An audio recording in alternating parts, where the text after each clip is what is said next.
Alam mo ba na minsan ang paggawa ng tama ay maaaring magbago ng buong buhay mo? Si Yasmin Rodriguez, isang 22 taong gulang na server sa isang sikat na restaurant, ay napansin ang kakaibang nangyayari sa kanyang trabaho.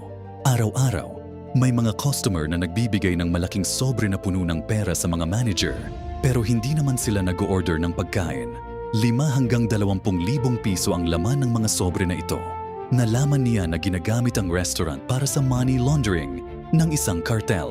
Nang nagtanong si Yasmin, inofferan siya ng promotion at 500 pisong bonus bawat linggo para lang manahimik.